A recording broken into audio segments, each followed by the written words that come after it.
Assalamu alaikum Uyghur Apligi ko'rurmanlari programmamizga hoş geldinglar. Mehmet To'xtatoğlu ben programga hoş geldiniz. Hoş buldum. Sen mi hoş geldin? Rahmet. Endi kelayotgan Cumhuriyet bayramımızını tabriklash bilan birga mushu masalan har qaysi rayonlarda masalan tunugun Ankara'da bugun nimada İstanbul'da har qaysi tashkilotlar bilan mas qadamda bu o'tkazilib kelyotidi. Bu bek muhim. Bu bir bununla her qaysi xalqimizningki aktiv bilan qatnashishni, ballarni olib berishni, qaysi tashkilotning bo'lishiga qaramay berishni tovanchilik bilan so'raymiz. Doğru. Hemimizdeki keliş aldıdaki Kilovatkan Cumhuriyet Günü kutluk olsun. Bugünkü programımızda bu mübarek gününe hatırlaşılan, tebrikleşilen başlayalım. Onda biz programımızı başlap kessek, şu çarşamba günü 6. isla yani Amerika prezidentlik saylımı tükkan oldu. Donald Trump nima bo'ldi? Prezident bo'lgan bo'ldi. Endi yani 2016-yili bir qitim bo'lib, keyin o'rniga Joe Biden chiqib, tekrar bu maqom qaytib kelgan bo'ldi. Endi bu Xitoy munosabatlari bilan Xitoy bilan bo'lgan munosabatlarga qaraganda bu buningdan ba'zilar deb qaraydi, masalan, buningdan hamda Cumhuriyetchilarningki Bakırak Rusya'nı birinci düşman emas, Xitoyni birinci eng cho'ng düşman deb qaraydiganligi, aninkeyin nima u? Nimniki Joe Biden tarafdorlarininki, Ash partiyaninki Bakırak Rusya'ni birinci düşman va nimani? Xitoyni va raqobatchi, nima emas, düşman emas, faqat raqobatchi deb qaraydiganligi Bakırak shu muhim deb qaraydi ekan. Bunun qarta hamda Donald Trump keldi. Hem de bunun keyingi Xitoy munosabatlari eng avval hamda bizga xayrlik bo'lishini tilayman. Undan keyin bunun keyingi bu bo'lib o'tadigan nima ishlar bo'lishi mumkin? Shuning qarta bir taxminlaringizni deb o'tamsiz. Buldu. Elbette Trump'ninki bu kadar kayıt saylanışı nokul Amerika siyaseti emez, dünyanın siyasi vaziyeti için bulup mu? İkinci Dünya Savaşı'ndan keyin şekillengen yeni halkara tertip için hem de çoğun bir özgürüş ilip keldi. Trump tuncu qatim 2016-yili saylangan, hemmemiz bilginimizdek 2021 turvatkendi. Bu 4 yıl içinde Trump Amerika'nınki halkara siyasetdeki yönelişini özgertken, Amerika'nınki 100 yıllar burunki bekinmeçilik yoki yalğuz dünyanınki bir tarafida o'zininki ishlari bilan mashg'ul bo'lish davriga qaytishning signalini bergan. Xalqaro munosabatdan xabari balaga ayon bo'lgandek, Amerika qurilgandan keyin toki Birinchi Dünya Urushining oxirigacha, Ikkinchi Dünya Urushigacha hatto bekinme siyaset kullanıp gelgen halkara siyasette. Türkçe izolasyon politikası deydi o değil mi bunu? Evet. Bekinme siyaset yoki tenhaçılık, yalğuzçılık siyaseti yürgüzgen. Şu arkalık özününki işi bilen hepleşip başkalarının işine arlaşmaslıkını tallagan. Bu adette halkarada düşman tapmaslık, mesuliyetini üstüge almaslık için yürgüzüldüğün bir xil taşkı siyaset kuralı. Yoki tashqi siyaset usuli. Bu siyasetni mesela günümüzde mi bazı devletler, mesela Türkmenistan degan o'xshash devletler hozirgacha qo'llanib kelyapti. Yani hech kim bilan munosabat o'rnatmay, ittifoq tuzmay, yolg'iz holatda yashaydigan. Hamda Trump aldın qatımlıq saylamda utup çıqqandan keyin 4 yıl içinde ko'zlagan maqsadlarga belki yetib bo'lolmadi. Bazı siyasetler Amerika'nınki kurulma karakterlik karşılıkla kavuşturdu. Bazı siyasetleri halkaradaki vaziyetninki karşılıkla kavuşturdu. Şundaqdimi hamda Amerika siyosatiga nisbatan, dunyo siyosatiga nisbatan bir davolg'ush, xiris yoki fursat ish qilib bir o'zgarish ilib kelgan. Endi bu qatam Trumpniki qayta g'alaba qilishi Amerikada emas, butun dunyoda cho'ng bir davolg'ush paydo qildi, ta'sir paydo qildi. Qaraydigan bo'lsang, Trump saylanishining signali kap bo'g'icha pay bozorlarda zo'r o'zgarish bo'ldi. Trumpning qo'llovchilari bo'lgan Elon Musk'niki Tesla'ning paylari o'sdi, kripto Hatta Dogecoin mi ösepti? Raqamlik pullarda zo'r ish bo'ldi. Dollarninki kuchaydiganligidan bishorat olgan korxonachilar yoki mablag' saquvchilar Amerika bozoriga bo'lgan ishonchini oshirib, darhol Amerikaniki paylarini sotib olishga yuzlandi. Shuning bilan Amerikaniki bir qism shirkatlarniki paylari zo'r nisbatda oshdi. Amerikaniki raqib bo'lgan Amerikaga qarshi davlatlarniki pulining qimmati g'ulab tushdi. Masalan, Irondagi pulisi Trumpning saylanganlik xabari chiqib bo'lguncha g'ulab tushdi, tuanga qarab uçtu. Demek hamda yana birga Trumpning saylanishi bilan Germaniyadagi Birlashma Hukumatlar cho'g'ildi.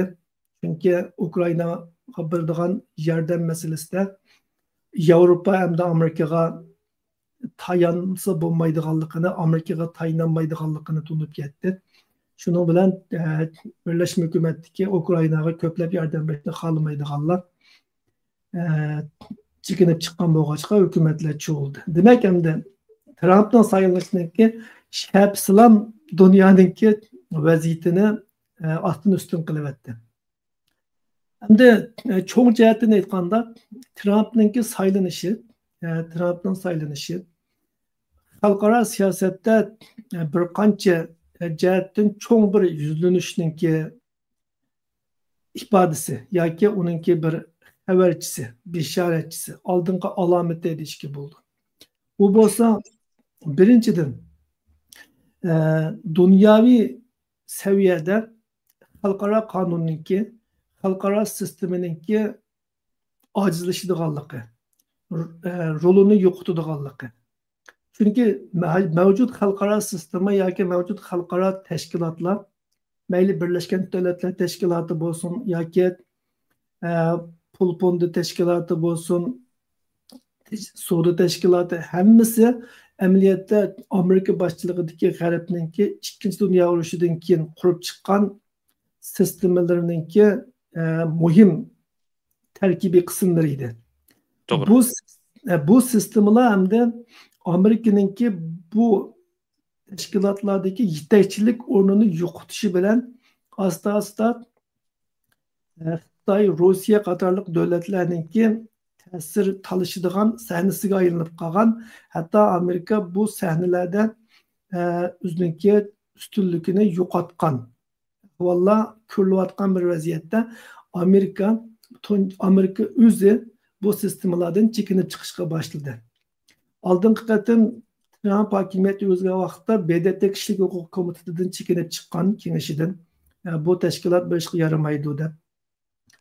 Arqadan xalqaro sayya tashkilotiga beradigan mablag'larni kesadiganligini aytgan. Bu qatim Trump saylanib bo'lguncha xalqaro sayya tashkiloti bir axlat tashkilot, buningga nima deb biz pul berib yurmaymiz deydigan gaplarni deyishga boshladi Trumpningki yaqin yo'riqlari. To'g'ri. Biden qaytib kelgandan keyin bu Trump chiqib ketgan xalqaro sistemalardan, sahnalardan qaytadan o'rin olishga tirishgan, qaytib kelgan. Ondan boshqa Trump oldingi qatim eng cho'ng bir chekinish Paris klimat kelishimidan chekingan. Xabaringda bo'lsa. Bu Paris klimat kelishimi Amerika qatorliq taraqqiy topgan davlatlarningki dunyodagi muhit bulg'anishdagi mas'uliyatini ustiga olishni asos qilgan, taraqqiy qilayotgan davlatlarga yordam berish va ularningki belgilik darajada klimat yoki muhitni bulg'ishiga yo'l qo'yish. Ammo taraqqiy qilib bo'lgan davlatlarningki bu jihatdagi mas'uliyatni ustiga kelib taraqqiy qilayotgan davlatlarga yordam berish dunyoninki muhitini eng cho'ng shular bulg'agandan keyin endi ular mas'uliyatni ustiga kelish degan moddalarni o'z ichiga olgan. Ya'ni taraqqiy qilayotgan davlatlarning sanoatiga cheklama qo'ygan. Bundoq kelishim bizning qo'limizni tushab qo'ydi ekan. Nima qilamiz bu kelishimni bizda bundan chiqib ketgan edi. Demak, oldin qatimqi Trumpningki davri mana shundoq xalqaro sistemalardan chekinish va Amerikaningki yolg'iz taraflik bekilmachilik davriga qaytishning signallari bilan boshlangan. Hamda bu qatim Trumpning qayta saylanishi yana Amerika xalqininki mushuni xohlaydiganligini ko'rsatdi.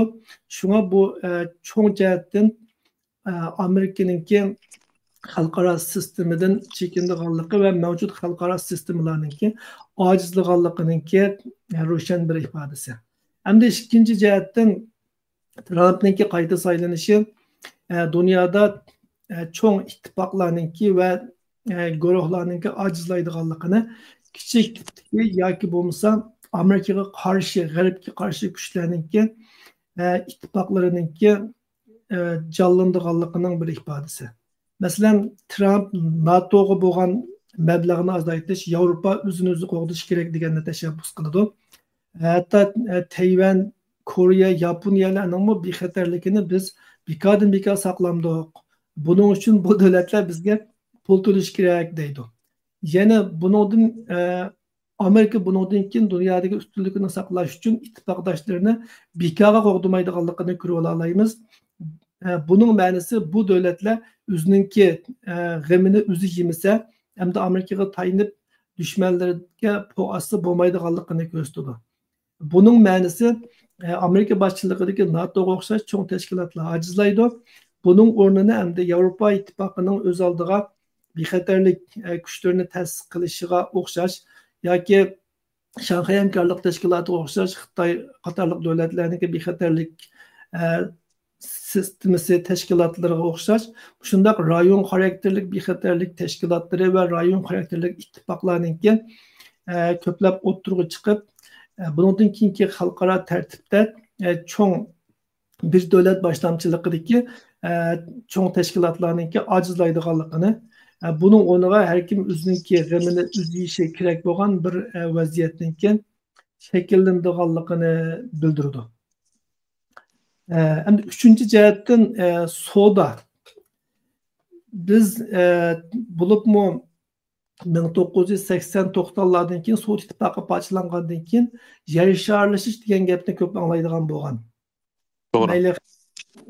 Xalqaro xabarlarda bo'lsin, kitoblarda, tadqiqotchilarning og'izlaridan yer sharlash degan gapni bakchaq anglaydik. Yer sharlashish deganimiz amaliyotda madaniyatning, iqtisodning keng ko'lamda dunyoviy saviyada bir-biri bilan o'zaro ta'sir ko'rsatishi, aylanishi degan gap.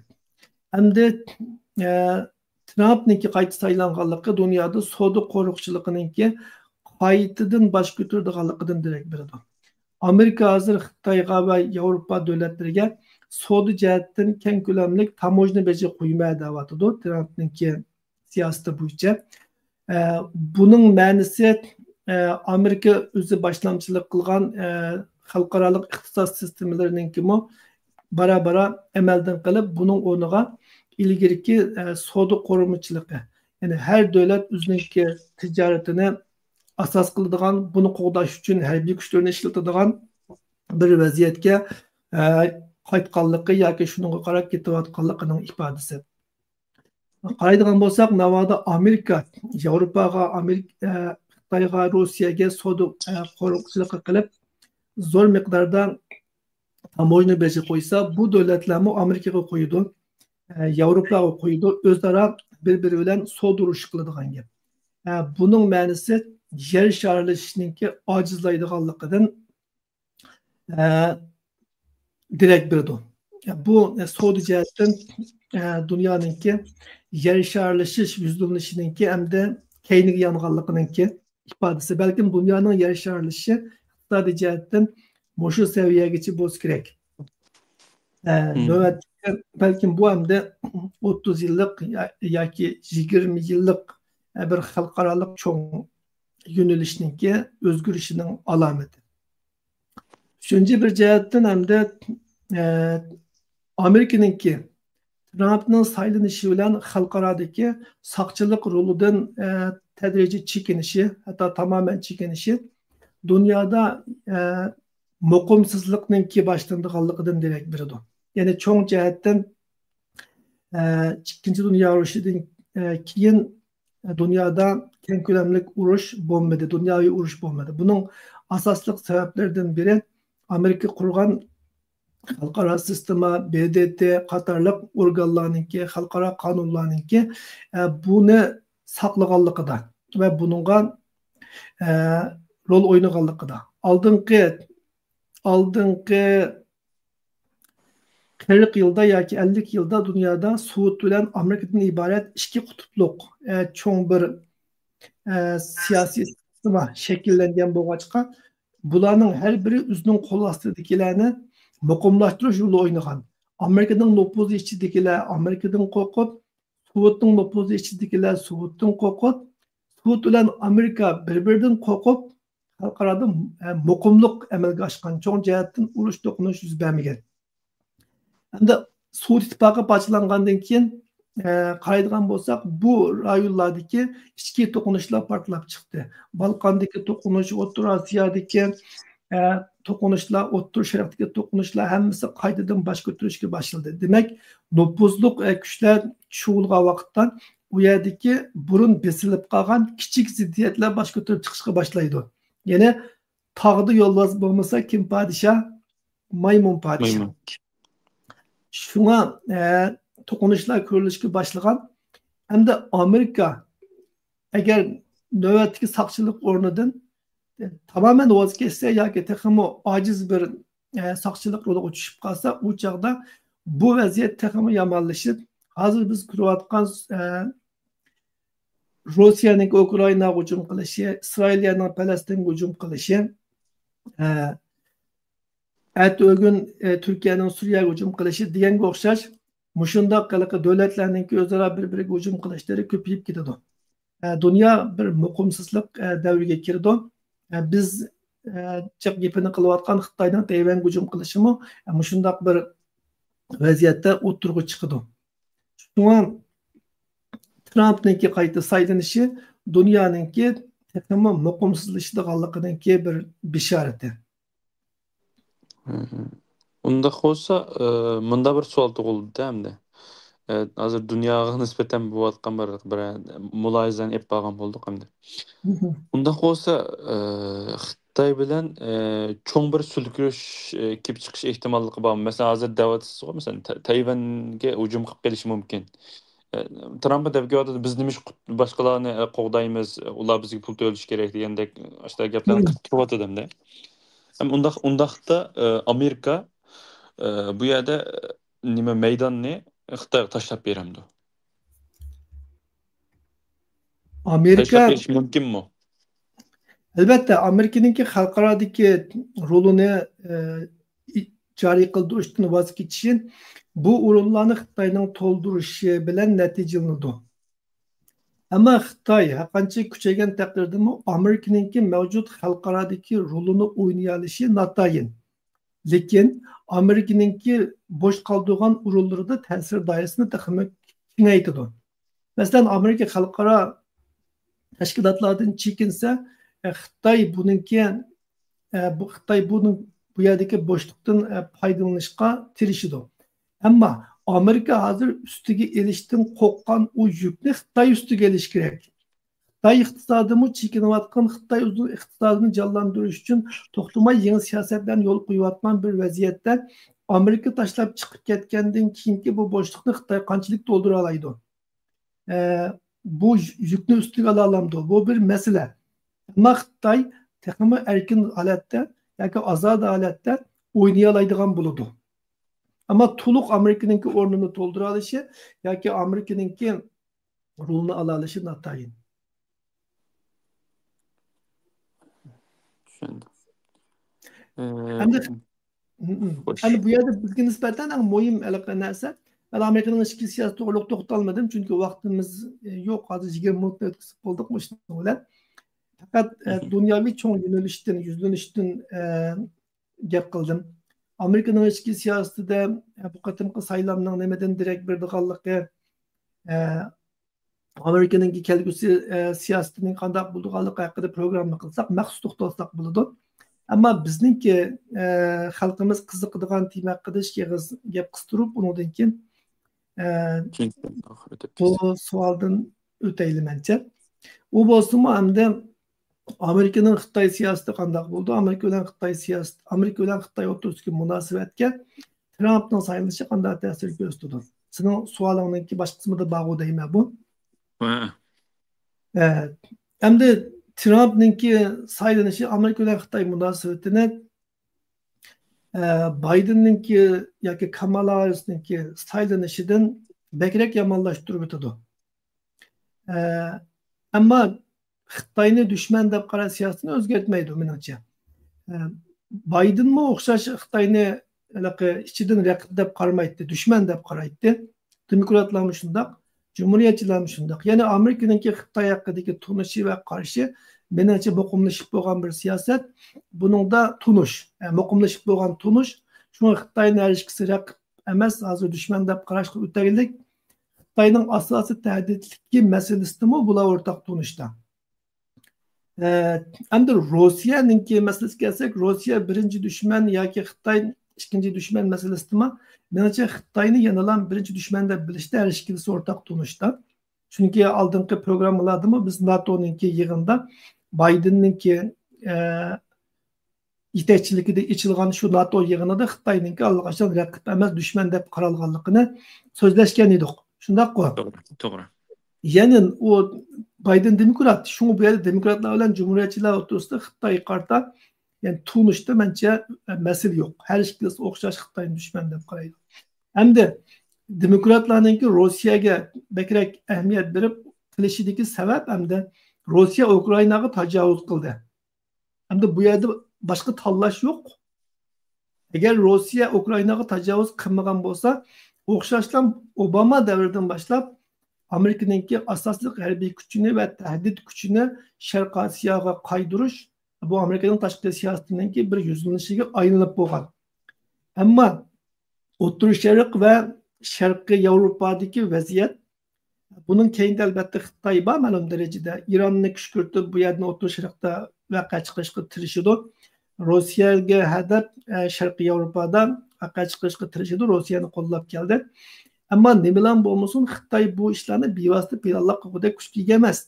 Shu rayonning o'zidagi to'qinishga yoki o'tning ustiga yog' chachaligidek kuchga ega. Bu yerdagi vaziyat Xitoyga foydali bo'lib qoldi. Shuning bilan Falastin, Isroil bilan Falastin o'rtasidagi to'qinish, Ukraina bilan Rossiya o'rtasidagi to'qinish majburiy Amerikaning tashqi siyosatini ma'lum darajada O'rta Sharqqa yoki Sharqiy Yevropaga ham tatib ekeldi. Ekelgandan keyin Biden bu hukumati buningga aralashishga majbur bo'ldi. Agar Ukrainada Amerika mag'lub bo'lsa, Ukraina mag'lub bo'lsa, Rossiya mag'lub bo'lsa, u chaqda Sharqiy Osiyoda Xitoyni mag'lub qilolmaydi. Chunki Amerikaningki Yevropaning ojizligini ko'rgan bu g'arbninki dushmanlari, raqiblari, mayli Iron bo'lsin, mayli Xitoy bo'lsin, bular o chaqda uni ko'z qilmaydigan bo'ldi-da. Shunga tahdid kuchini saqlab qolish uchun Rossiyani Ukrainada mag'lub qilish kerak. Shunga bu yerga belirli darajada qo'ydi. Ammo hech qachon Sharqiy Osiyodan Amerika o'zininki diqqatini burg'uni yo'q. Hamda Trumpga kelsak, Trump hamda ben Rossiya bilan Ukraina bilan bo'lgan urushga bek ziyoda kuch diqqat sarf qilmayman. Bu urushni tezlikda kelishim bir narsa bilan oxirlashtirib, nima qilma da'vatidir. Ya'ni buning demakchi uni Rossiya jab muhim dushman emas, Xitoy birinchi dushman, shuning kuchni bundan qarshimiz kerak deganlikmi emas amaliyotda. Xo'sh. Amaliyotda Ukrainaga pul bermayman demakchi. Ya'ni agar shunga bu yerdagi chiqayotgan andish shu. Agar Trump Ukraynaga pul berishni xohlamasa, Rossiya bilan urushish uchunchi kunlarning birida Tayvanga Xitoy hujum qilsa, u chaqda Tayvanga pul xarjlamdi. Savol belgisi. Şu cumhuriyetçilerinki Xitoyga qattiq qo'lligi unchalar xo'shal bo'g'idek bir vaziyat bu emas, yani demokratlarninki yumshoq qo'lligi orasida.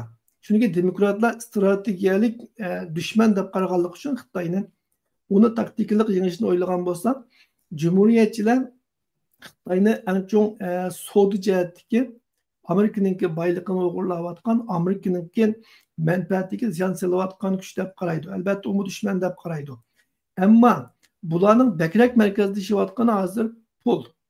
Albatta Trump cumhuriyetçilarning ichida Xitoyga qattiq qo'l bo'lishni, Tayvanni qo'llashni talab qiladigan, ching turadigan qurg'uvchilar guruhi mavjud. Ammo Trump bilan kelsak, yolg'iz Trumpga u savdogar bo'lganlik uchun uningki Tayvanni qo'g'dashninki Amerika'nın Şarkı Asya'daki stratejik mevcutluğu için qanchalik muhimligi bilan ishi yo'q. Uning asosliq ishi Tayvanni qo'g'dashninki Amerika iqtisodiga qanchalik foydasi bo'lmasligi bilan munosabatlik. Shunga agar Xitoy Tayvan hujum qilib qolsa, Amerika askar chiqib Tayvanni qo'g'damdi degan savolning javobi Biden davridagi qaraganda hozir texmi tashlashdi. Burun hamda bo'lmaganda Amerikaning kuchi yetgan muddatcha qo'g'daydi degili bo'lsa, endi Trump kelgan vaqtda Trumpninki iqtisodiy ko'z qarashiga foydali bo'lsa qo'g'daydi, bo'lmasa qo'g'damaydi. Ammo andish qiladigan narsa urush degan iqtisodga ziyonliq. Shundaqku. To'g'ri. Unda bo'lgandan keyin Beijing bilan bo'lgan savdo kelishimni o'ylashib, voz kechib ketish ehtimolligi bor degan faraz bakrak o'tirg'i chiqadi hozircha. Shunda qo'l bizdagi Trump cumhuriyetçiler Xitoyni dushman deb biladi. Shunga Xitoyga qattiq qo'l bo'ladi. Demokratlar Xitoyni raqib deb qaraydi, shunga yumshoq qo'l bo'ldi deb qarasak, mencha xatolashimiz, hech kimsa dushman deb qaraydi. Ama demokratlar Xitoyni strategiyalik dushman deb qaraganlik uchun uningga strategiyalik taqobil turishni o'ylasa va buning uchun pul xarjlashni xohlasa, ammo hozirgi Trump va uning atrofidagi cumhuriyetçilarni asos qilgan bu kishilar Xitoyni dushman deb qaraydi, ammo uningga taqobil turish uchun strategiyalik mablag' solishni xohlab ketmaydi. Buning o'rniga Xitoydan keladigan maldan 60% boj olma, 100% boj olma, shu orqali Xitoy bilan Amerikaning savdosidagi Amerikaning ziynini to'ldirma deydi. Ya'ni bularninki Xitoyga bo'lgan qattiq qo'lligi, Xitoyning iqtisodini vayron qilish, Xitoyninki Amerikaga keltirayotgan iqtisodiy ziynini oldini olish, qisqasi Amerikaninki cho'ntigini to'mlash. Shunga bu yerdagi mesela udul-mudul qaraganda cumhuriyetçiler yoki cumhuriyetçiler desek mutlaka to'g'ri emas, bu Trumpchilar Xitoyga qattiq qo'lda ko'ringan bilan amaliyotda strategiya jihatdan qaragan vaqtda bular Xitoyga taqobil turishda taktik jihatdan farqlanadi. Ya'ni biri strategiya jihatdan, cho'ng jihatdan masalaga qarshi, yana biri kichik nuqtadan qaraydi, iqtisodiy nuqtadan qaraydi. Bundaq bo'lgan vaqtda nima jihatdan bizga o'xshash, masalan Uyg'urlar yoki Tayvanliklar, Hongkongliklar, Tibetliklarga o'xshash Xitoyninki zulmidan qutulishni o'ylayotgan, Xitoyninki bu millatlar qilayotgan zulmi Amerika tarafidan buchoqcha izchil kishilik huquq doirasida muomala qilinib kelgan xalqlarning kuni taslashidi degan gap. Chunki qaraydigan bo'lsang, cumhuriyetçilarninki ichida bo'lsa-mu, lekin Trumpninki nimalari ichida hozirgi gruppasi kabina tashkillagan kabina bo'lg'usi kabina a'zolari ichida kishilik huquqning yo'q. Absolutlarlik. Hmm. Şuna Amerika bilen Xitayninki bundaki siyasette yana soğuduruşu qaytımız. Trump yana şu burunqi davrda qilgandek Xitayning mallarga ko'plab boj qo'yishga boshlaydi. Xitoy buning qarta qaytarma boj qo'ydi. Bu shaklda Xitoy Amerika munosabati davom qiladi. Ama normal Biden hükümeti bu münasebetini nima şekilde yürütkülü boğudek bir seviyede saklab qolishga tirishib kelgan.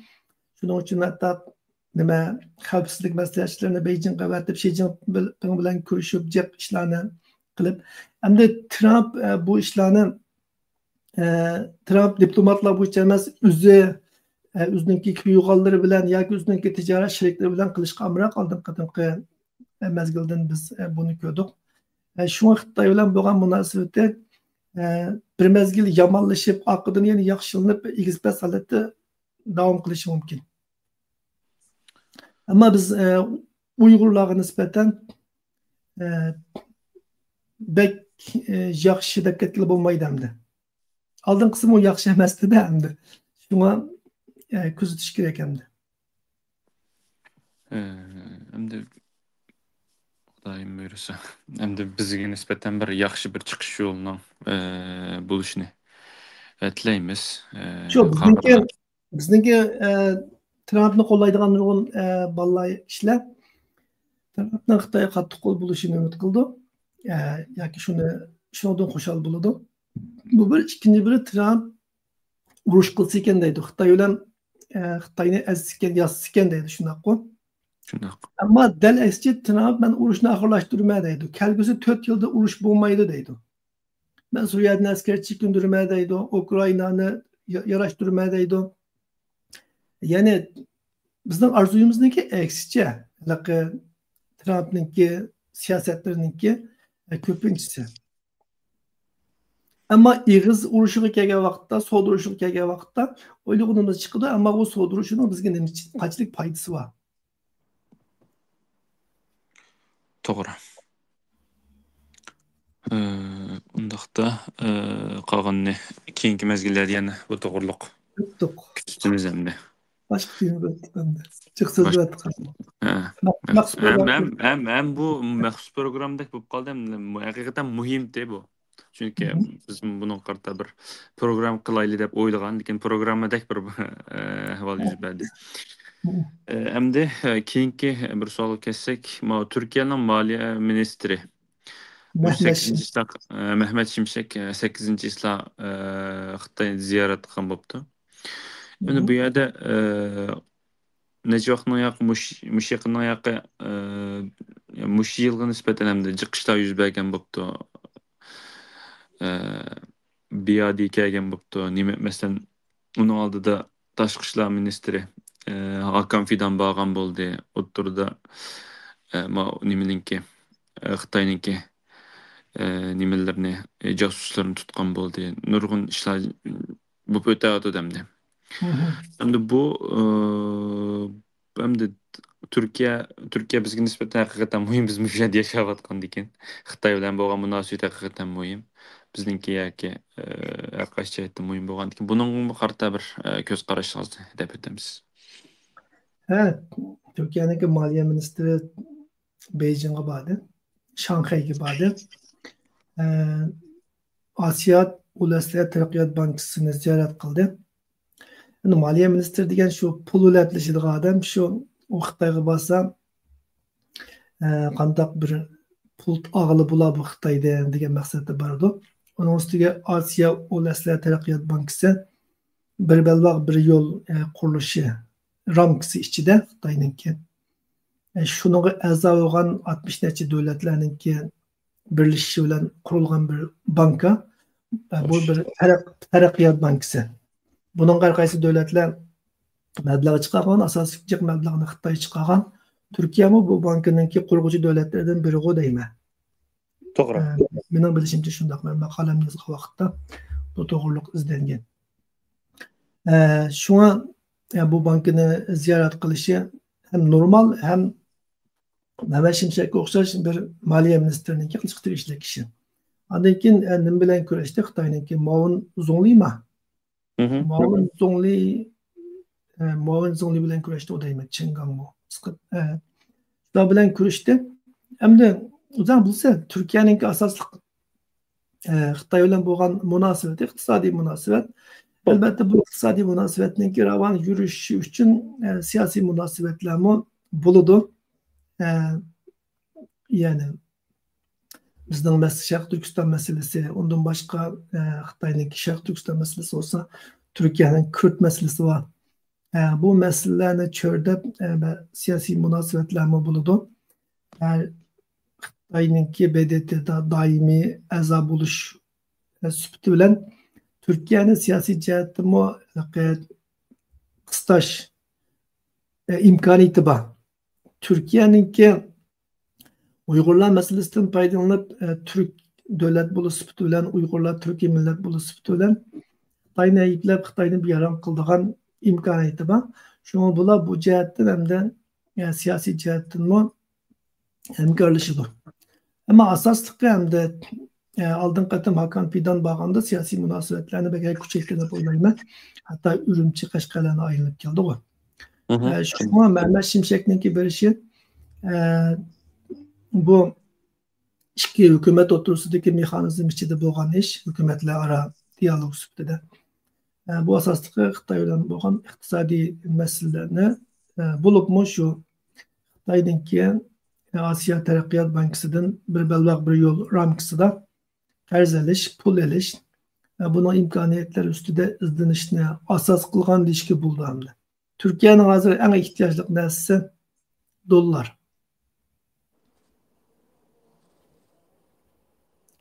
Unda xo'sh, buni mashinaga to'xtalaylik. Şu an Bunlarga asosan to'xtaldik. Yani kendini Hindistan'da yetiyotgan 3 ak Uyg'ur to'g'risida hali konu xabar qo'ydayman. Mush to'g'riliqni bir to'xtalib o'tamiz. bu Hindistan'daki 3 ak haqidagi xabar 2 yil bo'ldi to'xtamay chiqyotdi. Bu qatam yangidan qayta chiqdi. Ya'ni Kashmirninki bir gazetida Hindistan'da unutilgan Uyg'urlar deb mavzuda o'ttirib qo'yildi. O'tgan yili deyman. Al Jazeera bularninki xabarini naydi tafsiliy bergan. Bular qog'liqdimi, gumudimi? Uch akuka. U yerdan qochib chiqqandan keyin shu Kashmirga chiqqan vaqtda tutilib, bu yerda yetayotgan 10 yil bo'ldi deyman. Bularning masalasi hamda shu Taylanddagi Uyg'urlar bilan qatilib hamda chet eldagi Uyg'urlarga nisbatan og'ir bir zarba hamda Uyg'ur tashkilotlari Sharq Turkiston davosi u bu diyorlarning hammaga yuziga urilgan bir kaçadda hamda hozirgacha g'arb davlatlarida bo'lsin yoki Turkiyada bo'lsin hech bir Uyg'ur tashkiloti Uyg'ur faoliyatchilar mayli Hindistonga bag'ishli bo'lsin, Sharqiy Osiyoga bag'ishli bo'lsin, bu masalani qo'lga olmadi.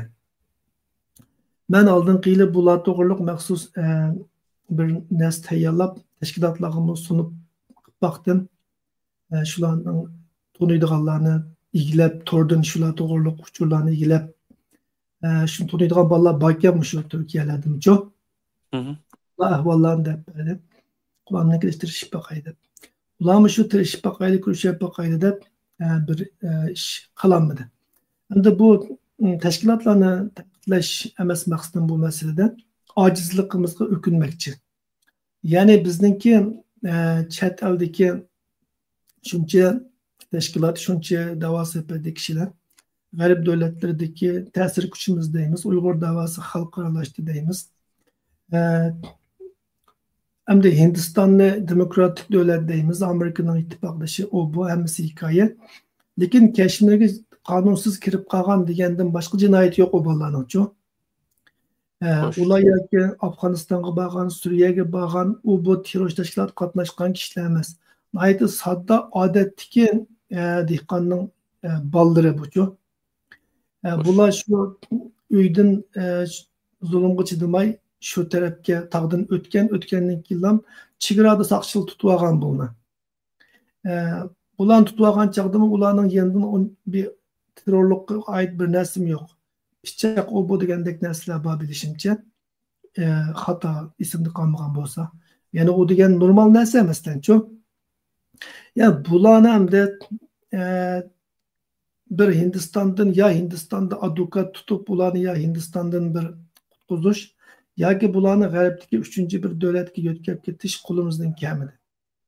Bu bir nomus hamda bizga. Bo'libmi Cumhuriyet kunlarimizni xotirlayotgan shu kunlarda bularniki masalasiniki o'tirg'i chiqishi hatto Hindiston gazetlarida Hindistan'da unutilgan 3 Uyg'ur degan nomda chiqishi. Bilish ismni qilishcha oldin qatim Al Jazeeraga yozgandimi shu yerdagi bir advokat xolis shu bolalarga yordam qilayotganligini, bularni qutqizib qilish uchun hech bir Uyg'ur tashkilotlarining ega chiqmaganligini, bo'lsa shu Amerika, Kanada, Yevropadagi tashkilotlar aloqalashib Hindiston elchixonalari bilan deyishib, shularni qutqizib olgan bo'lsa, bak yaxshi bo'lganligini yozgan. Hatta bunun için nurgun kişilerle aloqalashganligini, ammo Uyg'urlardan bunga ega chiqqudek adam topolmaganligini aniq yozgan Al Jazeeraga. Hozirgacha yana chiqmadi degan gap. Yana bu xabarning chiqqanligidan shunga bizningki ba'zida odam qaynab qoladi. Bizningki davoyimizda ko'pik siyasi mağzap yoki bu narsalar biraz ko'p amaliy ishlarga kelganda mana shundoq rasmga tushishga yaramaydigan yoki yig'ilish qilishdan boshqa ajr kuch talab qiladigan bu ishlarga kelganda qirg'ili odam yo'q. Bizga o'xshash içinde Allah qaqshaydiganlarning bu ishlarga kuchi yo'q. Mediaga chiqishdan boshqa qo'limiz yetmaydi, ammo u ishlar demisimi mediaga chiqib bo'lgan, xabarga chiqib bo'lgan ishlar ichinishliq yana, afsuslanarliq. Bunga qo'shib Taylandnikini so'raysa qachon? O'xshash bir voqea hamda billahi javob bergan bo'ldim. Uzundan olsa biz Taylandning to'g'riliqni ozroq to'xtalaylik shu qatorda. Çünkü bugün New York Times Amerika'daki en dağınık gazetelerden biri Tayland türmüsüdün menbir japada kaçıp Türkiye'ye gelgen İmam isimli bir kuyulgan isimken bu kim kuyulgan. Şu kişininki hikayesini etraflık yazdı. Etraflık konuşturdu. Onun da Tayland türmüsüden yetivatkan ballarınki ne kadar ağır küllerini görevatkanlıkını, o yerden kaçıp tutulganlarınki, tutulup kap kalganlarınki, tutulmaganlarınki Malaysiyalarını kesip ötüp Türkiye'ye yapıcı kançılık ağır küllerini görevatkanlıkını sadece adamınki yürüki iç kudek, küzdün yaş çık kudek derecede yazıptı. Ben to'liq o'qishga chidayolmadim. Az atlab o'qidim, ba'zi yerlar shu qadar chinishdi. Balkim u yozg'ini shu bo'lgan yerda yozolmag'ini qanchalik muxbirmi debdi, hammani demidi deganlarini yozdik debdi. Bu odamning haqiqatan yuragini achishtirdi. Tayland turmusidimi Xitoy Tayland'ın yüzlerce Uygur'unu hep ketkendiğin için Türkiye bir kısım ballarını, ayarlarını hep gelgen hesap kalmağında Tayland türümüzde 40-50 kişi izcil saklanıp geldi, turup geldi yani. Ula hazırlıkça iki katım kaçtı diyen gel çıktı. Buladın şu haber yazıldığını bir katım kaçkan ballarken. Buladın kancılık kişi kilerlerde kancılık yollarda Xazan bo'lib ketdi, yo'qolib ketdi. Buni muhqul olmaydi. 20 kishi qochib ketgan, bulardan 10 nechisiniki Malayziyada qaytib ko'rishganligini yozibdi, 11ninki. Qolgan 9ning gapi yo'q, masalan. Ondan keyin bu turmininkida hozirgacha 2 qatim aldın qatımda biröylen qaza qilib ketdi türmeden açar şarait tüpeyle. Ötke yılı deyme yani 2 kişi qaza qilib ketdi. Davanlışını rad qilganlik uchun hukumat taraf. Tayland hukumati Xitoyga yüz necha Uyg'urni qaytarib kelgandan keyin dunyo bo'yicha qattiq besim kuchirdi, ayiblash kuchirdi. Shundan keyin qo'rqib ya qolgan Uyg'urlarni Xitoy qaytarib bermadi, yoki bularni Xitoydan qo'rqib uchinchi bir davlatga avatmadi, yoki bularga yaxshi muomala qilmadi. Tayland o'zi panohlik bermadi. İnson qalbidan chiqqan bir shaklda muomala qilib hozir ya sotning tayini yo'q. Şu şekilde tutup geldi hazırgacha 3 kişi resmi şu yerninki nimisinde hayatını ayrıldı tutup duruş orada. Hep kalgan hazır mı 30-40 kişi var bu yerde çok. Okşaş Hindistan'daki şu 3 akıhkıga ilgi çıkmagandek bizden chet eldeki Uygur cemaatçilikimiz, teşkilatlarımız dava bulağına ilgi çıkamadık. Bularni mı kutkuzamadık. Bularning meselesine hatta bek yürekli gün tertip gibi eklenmedik. Tayland elçikallarının aldığı keng gülenlik namayişlerini teşkilleyemedi. Meyli Dünya Uygur Kurultayı olsun, meylen Şarkı Türkistan Teşkilatlar Birliği olsun. Ya ki sürgün hükümetler olsun. Kim olsun. Kılma demez. Az dolu kıldık ama bir iş kıtım kılıp ya ki bir iş kançay kılıp toktap kaldık. Yani izcil halette bunu bir mesele süpütü de oturup koyamadık. Şarkı Asya, Şarkı Canubi Asya'ya Uygur teşkilatları toktulmayı ötken 2-3 yıldan bu yan katırdık. Malaysiya'ya, Hindonezya'ya katırdık. Ama Tayland gibi bulanın meselesini oylaşıdığında bir adam bek çıkmayı geldi. Elbette bundak desek teşkilatlar biz kıldık deydi. Onun için pul yıkalım haberler çıktı bu çakıca. Ayrım berip ulağa dukla tutkallıkının gepleri var. Bu doğruluk neslerini gördük. Ama netice itibariyle elip etkanda hiç çıkılamadık yani. Türkiye'nin ki keçip gelgenlerge Türk süpütü de muamele kılıp yol hıtı berip bir şekillerde ekelgenlerini hesap almasak bizden Uygur teşkilatlarının ki bulup mu Amerika'daki Avrupa'dakilerinin ki bu işte cep biz mançı Uygur'u kutkuzup ekeldik de bir Uygurların aldığı taş diyalogu dek köz diyalogu dek hiçbir törpüsü yok. Yani içinişlik yani. Bir taraftan biz Amerika parlamentoda mançı kanun layısı makullandı. O Avrupa hem parlamento onu kararını makuladı, bunu makuladı de suyunub sözlep ketken bilen mana mushundaq meseleler kelgan chaqda bizniki ne kadar acizligimiz, ne kadar güçsüzlüğümüz yoki kuchimiz bo'lsa bizniki ne kadar parvosizligimiz o'ttirdi. İçinişlik yani. Endi qarindoshlarımızdan en qisqa muddatda bir davlatga ketilishini umid qilamiz endi Allohdan. Şu bizden Asas dua kılmaktan, ümit kılmaktan başka malımız yok. unda bo'lsa keyingi savolga o'tib ketaylik. 5-isla ya'ni seshanba kuni nimaninki Shimoliy Koreyaninki qismlarining Ukraina qismlari bilan rasmiy jang kirganligi to'g'riliq New York Times'da New York vaqt gazetida xabar chiqqan bo'ldi. Endi abaymi nima qilyapmiz masalan Amerika saylomininki mushalarga ta'sir qilganligi bu deb. Mesela nurg'un odamlar bu to'g'riliq savol so'rayapti, masalan, cho'ng urushlar chiqqanmi, 3 dunyo urushi chiqqanmi degandek.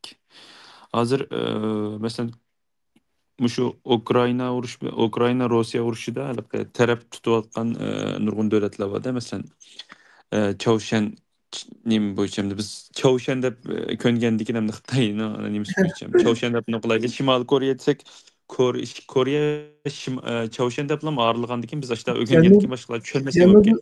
Şimal Kore'ye desek Janubi Kore'ye dişik doğru kilidi. Şunu Chavshan ve Kore'ye desek o mu buludu? Aha, çünkü hem de Xitay taraftan hem muşta ögütülgen bolsak mı halkımız hem muşta dep bilgendikin bunu tazı pek düşünemey kalmaslık üçün devatımız. Aldan kadar ben Çavşen desem başkalar Xitayca atama Uygurca atama Şimali Kore'ye deptiken ben şunun hürmet kılıp şunun bu yan Şimali Kore'ye deydiğim bunu oldu. Çavşen Ya toğra Uygurca işit ha doğan söz oldu. toğra aylıqı bazılar bir qılıq atkaçılıq qıs keplik umumluş bolğan närsini isim qoyğusy gibi Trump'ni Trump mesela Hitler'ni Hitler dep mesela muşta näslerge qaytadan isim qoyğusy kep ketdi. Şu aslı umumluş bolğan närsege qaytadan isimlap qoyup qızışmasının Tüzelt. acıtı yok. Tüzütüşün acıtı yok. Bununla bunu O da tılsına Çavşen'de sokmaz. Çavşen Çavuşen devreyle çünkü umum halk hem de Çavuşen de bildi bunu hem de. Şoňa halkyň terim ýaky düşünüş üçin dewatymyz bu ýerde hergiz Xitay tarap turip dewatgan näse ýok.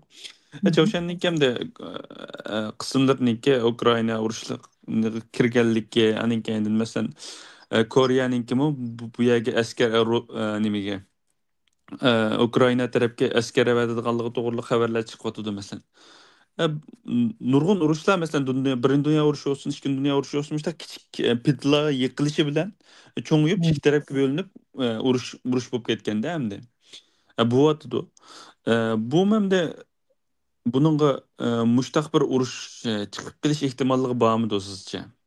Hazır uruş muştak çoğuyup gidip kuatadı mesela. Doğru sen degandek Şimali Koreya yoki Çavşenninki kısımları bu hafta resmi hem de Ukrayna askerleri bilen yetişti. Uçakça Çavşen'in askerleri Rusya'ya bağmadı mı, Ukrayna'ya girdi mi, girmedi mi degandek datalaşlar davamlaşıp kelgen bir qancha aydan buyan.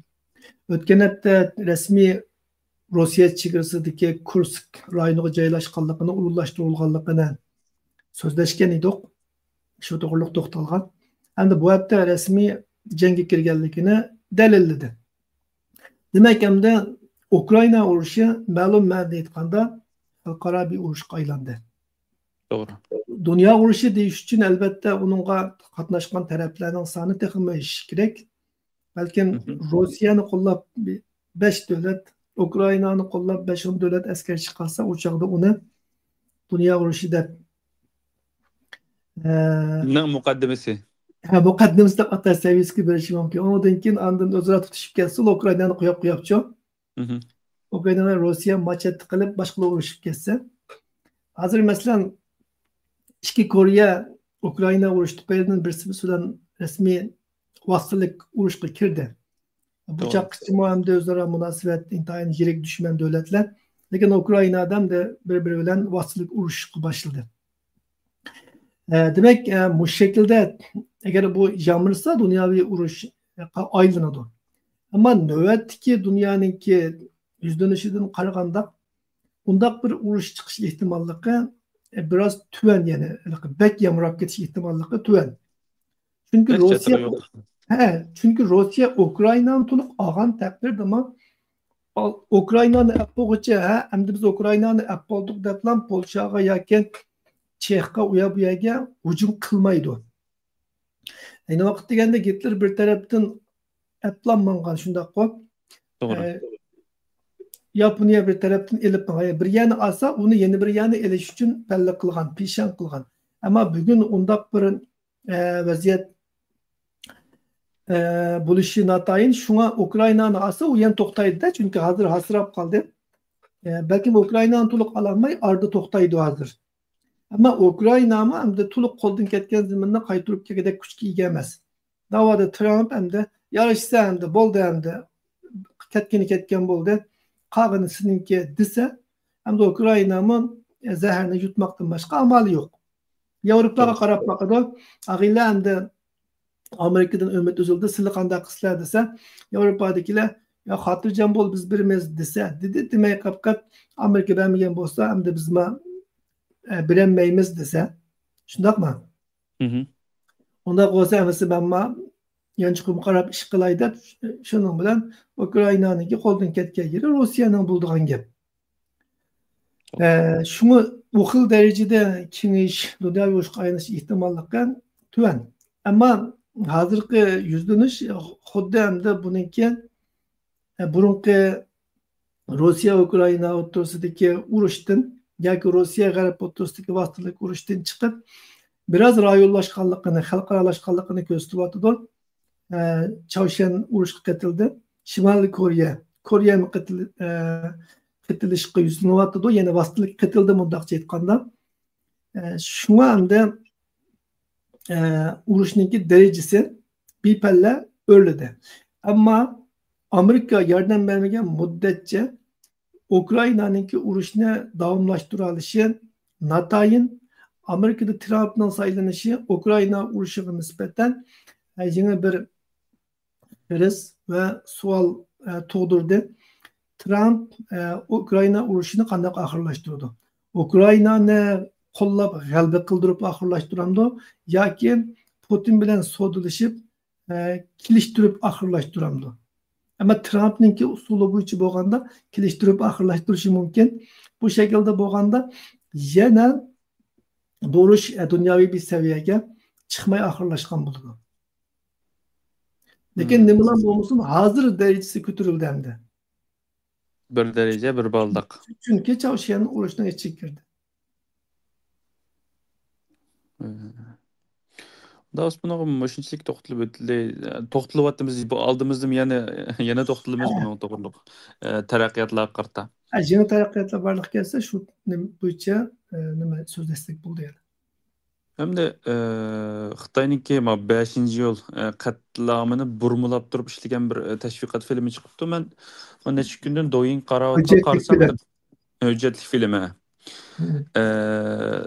Qarayotgandim bir nima masalan bir necha turlik bo'lib o'tgan voqealarni hujjatli film qilib ishlabdi ekan. O nima Xotanda bo'lgan, Gumuda bo'lgan, anan keyin G'oljida bo'lgan ishlar 1990-yildagi ishlarni qilgan filmlarni ko'rgandim.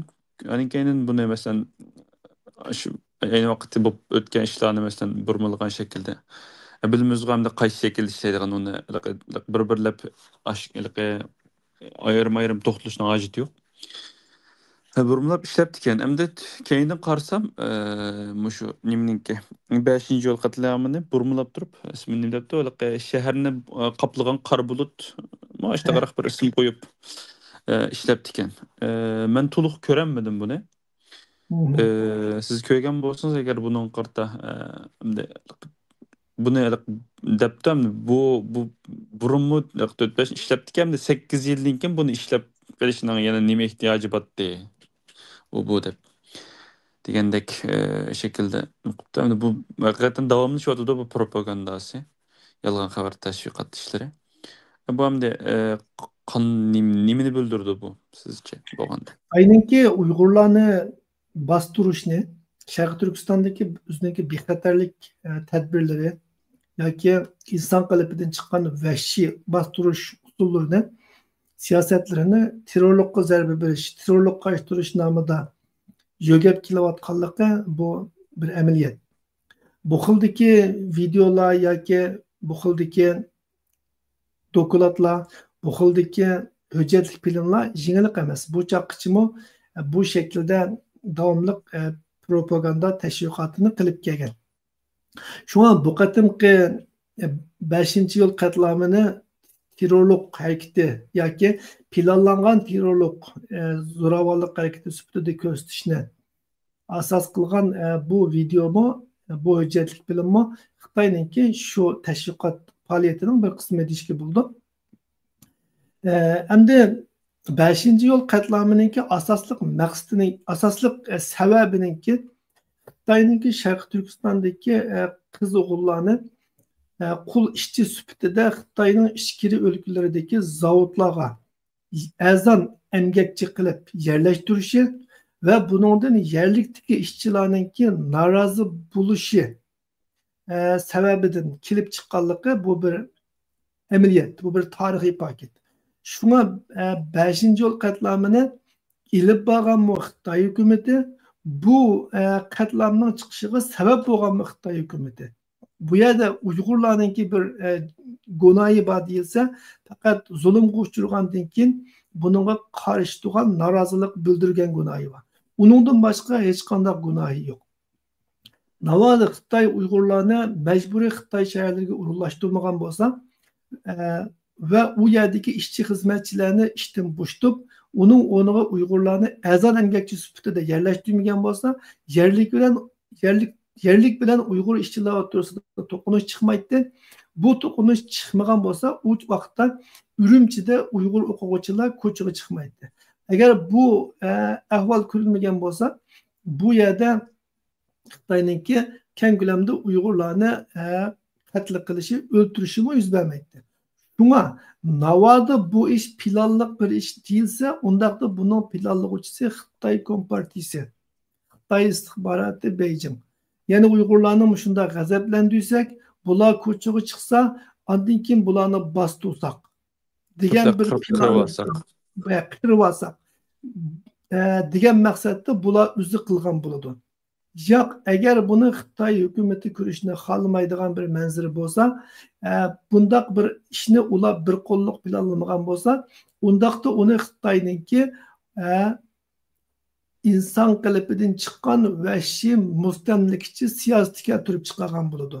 İnsanlarni o'zining yurtidan majburiy yusunda boshqalarning yurtiga ishqa urunlashtirish bahanasida yo'tkash va u yerdagi yerlik bilan ziddiyatga selish, to'qnashuvga selish, ondan keyin bu insonlar yerlik tarafidan o'ltirilish, chanilish, ondan keyin buningga chidamagan urug' tuqqanlar yoki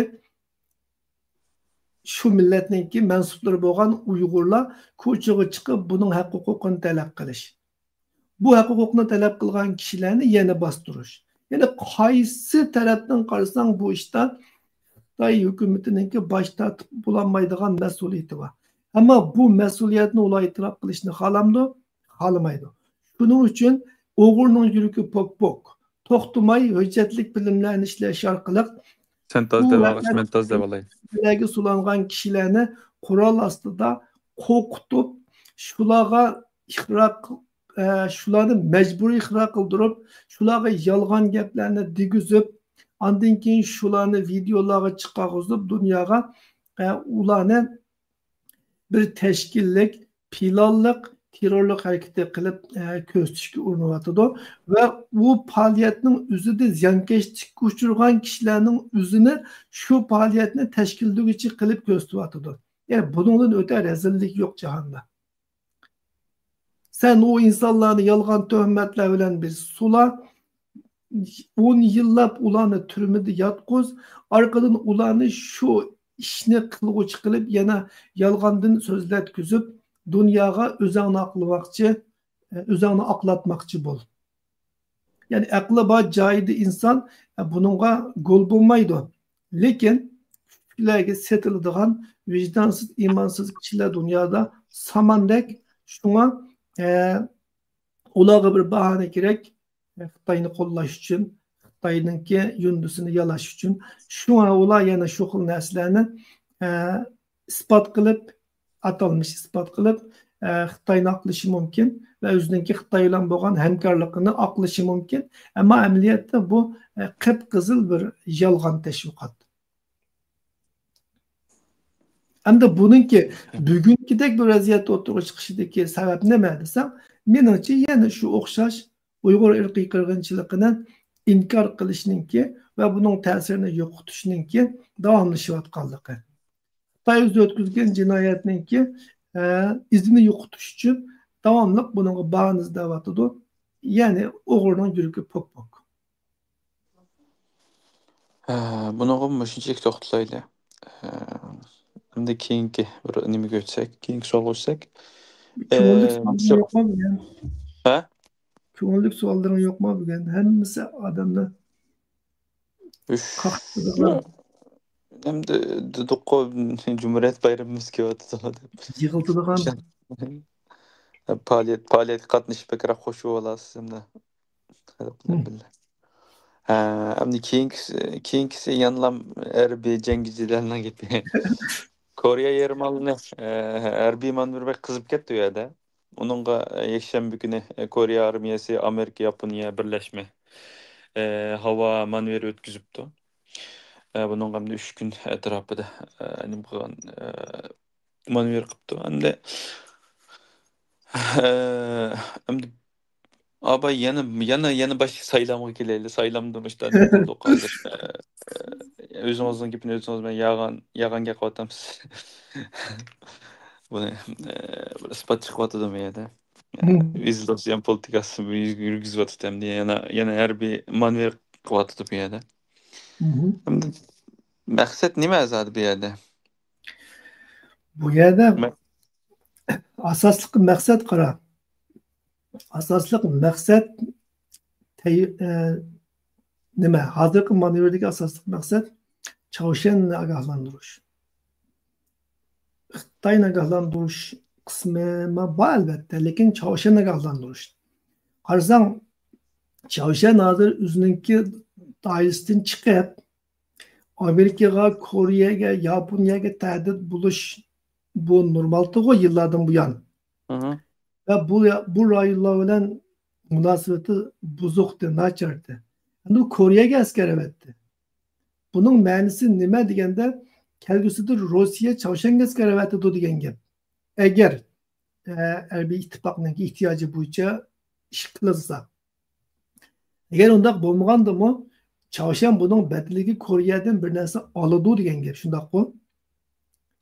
Buningga Rusya. Rossiyadan bir narsa oladi degan gap. Buningga Koreyaninki, Yaponiyaninki imkonsiz turishi mumkinmi? Albatta mumkin emas. Chunki Çavuşen Koreyaga askar avatdi degan gap chiqqandan hamon Koreya Amerika bilan darhol suhbat o'tkazib, o'zining bexatarlik vaziyatini qaytadan baholashga o'tdi. Ya'ni Çavuşen Ukraynaga askar avatgan yerda Çavuşen Koreyaga askar avatmamda. Ya'ni chegara bular urush qo'zg'ab ketish ehtimolligi bor. Shunga Amerika Koreya va Yaponiya orqali bu yerda namoyish qilib, Çavuşenga o'zininki davomli hushyor ekanligini, tayyor ekanligini, kuchli ekanligini ko'rsatmoqchi. Ya'ni kuch ko'rsatish, mundaqcha aytganda. Bir jihatdan kuch ko'rsatish, yana bir jihatdan Çavuşenninki harakatiga qaratilgan inkos. Oldin qatim Tayvanda saylan bo'lganda Xitoymi Tayvanning atrofini qurshab manevr qildi. Shundaqmi? Ondan keyin o'tgan yili, oldingi yili yoki Amerikaningki parlament vakillari Tayvanni ziyorat qilgan vaqtda Xitoy ogohlantirib, undaq qilsanglar, uni qilamiz, buni qilamiz deyotganda yana manevr qildi. Ya'ni manevrmi ba'zida bir siyosiy signal ma'lum harakatga qarata. Ya'ni o'zining jiddiyligini ko'rsatish, o'zininki haybasini ko'rsatish, sal qaramaganligini ko'rsatish taktikasi. Shunga bu qatam Koreya, Yaponiya bilan harbiy manevr o'tkazdi bir tarafdan, yana bir tarafdan Filippin manevr o'tkazdi. Filippinning manevri Xitoyga qaratilgan. Filippinning manevri Çavuşenga emas. Filippinning manevri Xitoyga qaratilgan. Chunki Aral to'qinishi, talash tortishi bor, Xitoyninki Janubiy Xitoy dengizidagi faoliyatlari kuchayib ketganligini, ularmi bizmi bu yerda bor, ilgisi yo'qmiki deb qolmang bu yerni demoqchi-ku. Özümüzü bir söyleyeyim. Şundan. Shunga Filippinmi manevr qildi Xitoy qaratib, ammo Koreya bilan Amerikaning manevri asosligi Çavuşenni nishonlagan manevr. Buningdan ogohlantirish ham bunga qarata bir inkos qaytarish. Endi bu nimaga Amerikaninki bayam sen degandek Trumpninki Tayvanni qo'llamaslik mumkin yoki urush qilmaymiz deganga zidgan mamdu deysa. Trump huquqni olmadi. Kelayli noyabrda oladi, undan keyin siyosatlarini andin ijro qilishga boshlaydi. Shunga hozir yana Baydenning siyosati bo'yicha ketyapti ishlar. Ammo Trump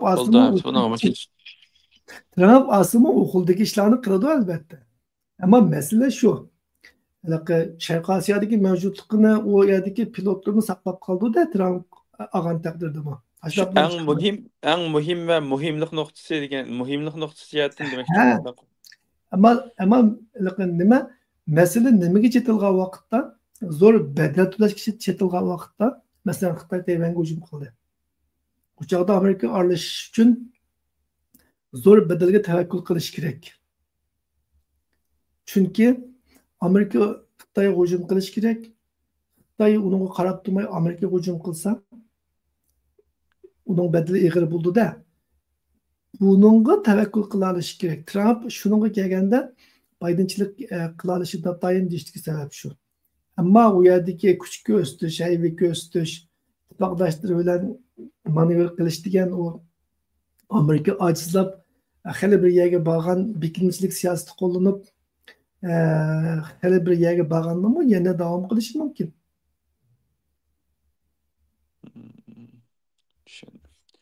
Unda xos bilan 5-nji to'xtalayli. Bir chiqmib qilmayli chunki 1 soat bo'lib qoldi. Eng oxirgi bir savol qolib qoldi. Eng oxirgi bir nima? Muhim nuqta. İran'ninki dahisi yani hozirgi Ayetullah Humeyni. Yap Hamani Hameni. Hameni mi? İslam ümmeti barpo qilish yani musulmonlarning birligini qurish degandekroq his qildim buni hamda. 34 navbatlik İslam birligi yig'iniga nima qilibdi. Hamda buning deydigini hamda necha vaqtning yoqi bek chechilib ketdi bil ish qilsak. Lekin bu hamda men bosh bo'lsam tegim to'g'ri bo'ldi. Chunki boshqa yerda islom davlati yo'q, faqat bizning davlatlar islom davlati va islom bilan atilgan davlat bo'lgandan keyin shunga sistema shundoq. Shunga biz qilsak tegim yaxshi qila olamiz. Mishaydan boshqurilish tegim yaxshi bo'ldi. Şialarning nimasi bo'yicha kontrolli qasqida bo'lsa debdi hamda debdi shu. O şekilde uçuk demeyken de. Lekin demek ki onu düşündüm de. Ashtaroq xabarni men ashtaroq o'qidim de. İran İslam ideologiyasi ustiga qurilgan bir davlat, ama Şialikni asos qilgan. To'g'ri. 79'da Ayetullah Humeyni'ninki inqilobi bilan İran'daki burunqi Pahlavi xonligi yıkılıp hozirgi diniy hokimiyat o'rnatilgan. İran o'tgan 50 yıldan bu yan 45 yıl yakın vakitten bu yan İslam inqilabı elib berip geldi. Fakat tugumada bu İran'ın İslam inqilabı. İran'da hazır mı inqilabi qo'g'lanish qismi yani bevosita Hamene'ye qaraydi.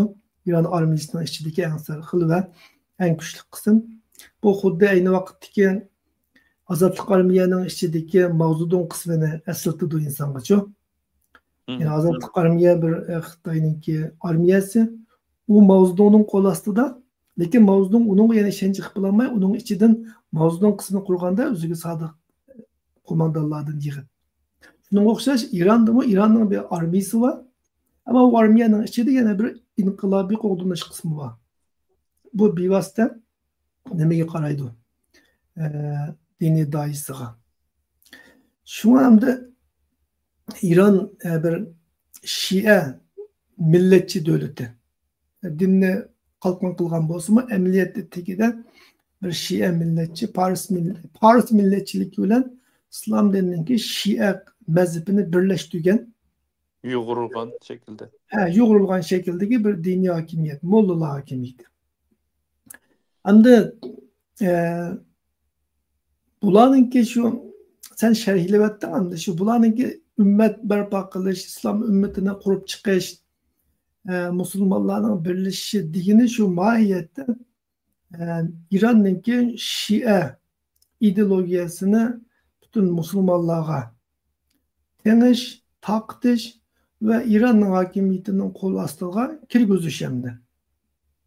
Şu İran izchil şu O'rta Sharqdagi devletlerini o'zining ta'siri ostida qilishga tirishib keldi. Iroq asosan Shialarning qo'liga o'tdi. Saddam mag'lub bo'lgandan keyin Suriya to'liq Shia deb ketmasakmi, lekin Asad jamiyati yana Shialarga yaqin. Shularningki nimasida ittifoqdoshligida kontrolü kadar demsek mi? Arap Baharı'da Bahreyn, nima Kuveyt, hatta Saudiya Arabistonda Şiaperest yoki Şia kuchlar qarshilik qilib hukumatni ag'dirmoqchi bo'lgan Ironniki qo'llashi bilan. Lekin buni Saudiya Arabiston boshqalarga yordam berib yurib bularni kontrol qildi, bostirib o'tdi. Ammo Yamanga kelgan vaqtda Yamanni Saudiya bilan Iron talishib, oxiri Iron tutgan bo'ldi. Yamanni burunqi Sunniy hukumatdan, yana nam dostum Sunniy hukumatdan Şialar tutunuq tortib oldi. Hozir Yaman Şialarning kontrolligida, Husiylar. Demak, endi Ironninki islom ummati barpo qilish chaqiriqi shu sen degandek Ironninki Şialarniki hukmronligini islom dunyosida tiklash degan gap. Shu azroq bo'lsa Şialar bazımlarni to'liq kontrol qilish, egallashni ko'rsatadi. Hozir ham Isroiliya bilan yetishib, bek tankab bo'lmay nopuzi tuvallab Falastinni quturtib, Falastinni Isroiliyaga qarshi urushga quturtib qo'yib, oqisini igi chiqolmay, Livanonlar partiyasini, Hizbullahni qo'llab bo'lmay, tug'an bir mezgilda o'lmakning ustiga tepmak degandek Trump saylanib qoldi. Endi Trump saylanib qolgandan keyin Ironningki pulisininki qiymati taxi tuvallab ketdi va Ironningki andishisi taxi oshdi. Chunki Trump Ironga hujum qilmaydi, to'g'ri. Trump urushga qarshi bo'lgandan keyin. Ammo Trump Isroiliyani dahshat qo'llaydi. Bo'lishchi qo'llaydi.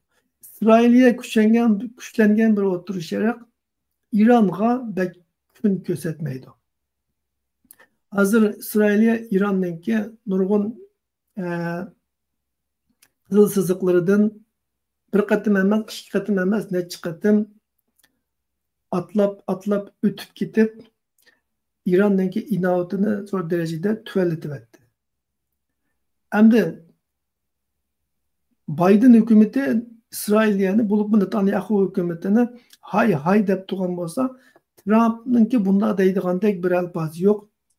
Oldin qatimmi hech nimaga parvo qilmasdan Isroiliyadagi Amerika elchixonasini Tel Avivdan nimaga Quddusga Aqsaga ko'chirgan yoki boshqacha ismi bilan Yerusalimga ko'chirgan. Hozirgacha uni Bidenmi yo'tkamadi qaytadan Tel Avivga. Bundaq bir harakatni amaliyotda Trumpdek bir siyosat bilan ishi yo'q, xalqarалық ta'sirini o'ylashmaydigan bir odam qilmasa, Bidenga o'xshash kasbiy siyosatchilar qilmaydi bundaq ishlarni-chu. Ammo Trump qildi. Shunga bu qatim hamda Isroiliyani cheklamasiz qo'llasa, albatta Bidenni bulishiga qo'lladi Isroiliyaningki G'azzaga kelib bo'lgan harakatlarini. Ammo shundaqdimi hech bo'lmaganda ulardagi demokratiya, kishilik huquq haqidagi tunishlar, liberal qarashlar ularni o'sal ahvolga tushirib qo'ygan. Ammo Trumpda unda qarash yo'q. Unda qarash bo'lmagandan keyin uni hech nima axloqiy jihatdan o'sal ahvolga tushirmaydi. Shuning bilan bu Isroiliyani xalqini qil, tinchlikni amalga oshir, qong'uchi bostu, qong'uchi bomba tashla deb yo'l qo'yishi va Isroiliyaga cheklamasiz yordam berishi mumkin. Bu ahvol hamda Ironni taqam o'sal ahvolga tushirdi-da. Bunday ahvolda hamda Ironniki diniy doisi buchoqcha o'ziga raqib ko'rgan, hatto dushman ko'rgan sunniy musulmonlarni hamda yarashaylar. Biz bir millat, bir ummat shunga birlashib turib, biz Yahudiylarga Isroiliyaga qarshi turmasak, biz bu kitimiz deb qilgan chaqiriqi bu. Mening his qilganim. Ammo bu chaqiriqning islom dunyosida bir nimasi bo'lamdi, javob bo'lamdi, bo'lmaydi. Chunki Arab davlatlari, sunniy davlatlari Ironningki haqiqiy niyatiniki islom ummati barpo qilish, islom dunyosini kuchlantirish emasligini, balki Shia millatchiligini, Paris millatchiligini kuchaytirish ekanligini allaqachon bilib bo'lganlik. Buni Suriyada, Iroqda, Yamanda, Livan'da hem yerde kördük. Şuna İran'daki bu xil çakırıklarınınki şu İran'daki özününki Şia mollalarının gipini anlaydıgan Şia xalqlar şu murutlar arasında yoki ularning o'rta sharqdagi Suriya, Iroqdagi, Livandagi muxlislari yoki yollanma beqindi tashkilotlari ichida bir ta'siri bo'lishi mumkin. Bu gaplarniki bunga qarata bir hoş deyişi mümkün ama başka Sünni devletler, bulup mu Arap devletler bununla işenmeydi.